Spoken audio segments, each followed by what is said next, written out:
And here we go. It is the video review for the Transformers Prime, the Robots in Disguise version of the Vehicon.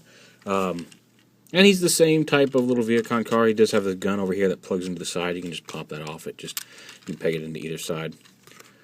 These peg holes here. But the same type of little Batmobile-ish looking generic vehicle.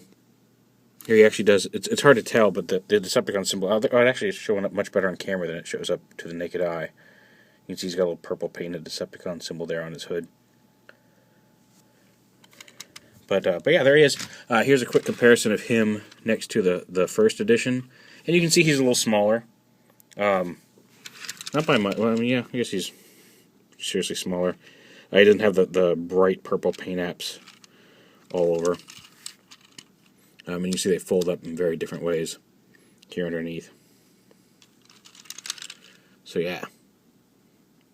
And that's about it really. Vehicle comparable. So here he is with the Legends as well. So there's 3 Vehicons all together. But yeah, other than that, there's not a whole lot to car mode. You can kind of position the spoiler however you want at an angle, but it's supposed to go up like that. So yeah, there's just a quick look at him in car mode.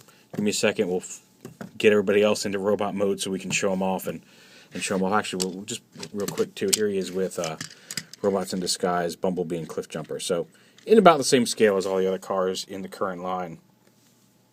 So yeah, give me just a second and we will get to robot mode.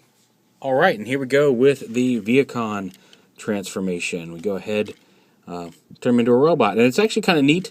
A little simpler than the first edition overall, but a really cool transformation, and I think it's going to kind of be, I don't know, wowed. Some people have already seen it. It's not like super amazing, but it's kind of nifty, and I really kind of like how they did it. So basically you just pull the back wheels apart and move these, what become the arms, out to the sides like this. Then you take this piece right here, starting right here at the rear fin, and flip the whole top of the car forward. And once you get the car like this, you're going to take the rear spoiler and flip it forward. And go ahead and split these 2 pieces right here. Then the next piece up, right here at this hinge, you're going to fold it forward.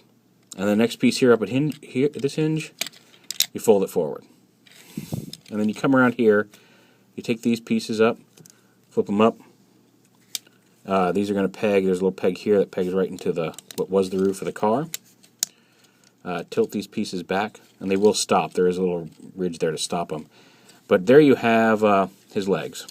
So pretty much all the entire car just folds up on itself to form his feet.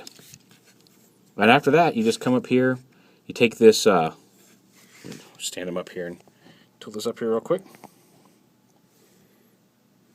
So then the rear grille here, you just lift up, and when you lift it up, it pops his head forward. And you just fold that all the way down against his back, just like that. And you can see it, you snap it all the way up, fold it down. It just sits there against his back. And then the arms, you just grab, go ahead and flip the fists out, and you extend it.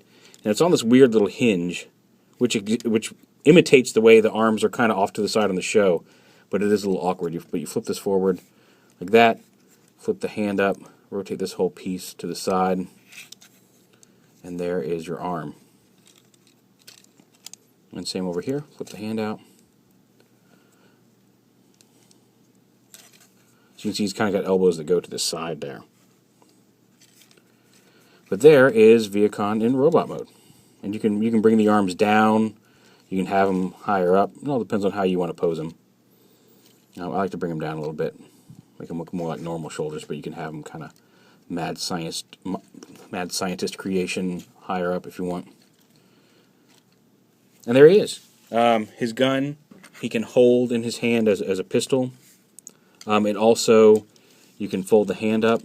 There's little notches here on his door, and there's a little clip on the bottom of the gun right here. So you can take that gun and clip it on to the door as well. And then just a quick comparison, here he is with the first edition Vehicon. I think they both look great for different reasons. And I like having, now I have 2 Vehicons, a little army of Vehicons, a mini army of Vehicons with 2 of them, that justify having, they're different, but they're still clearly, the same, part of the same generic army, and I think that's kind of cool. Here he is with the Legend Vehicon as well.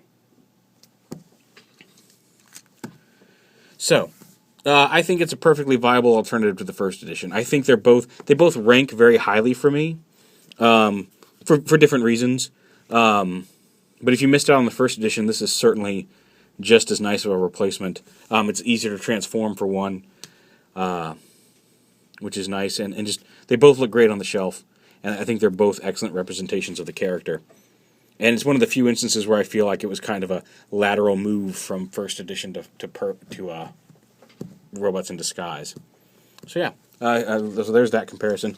Here he is with Knockout and Bumblebee, Cliff Jumper, just with some other cast members from the show.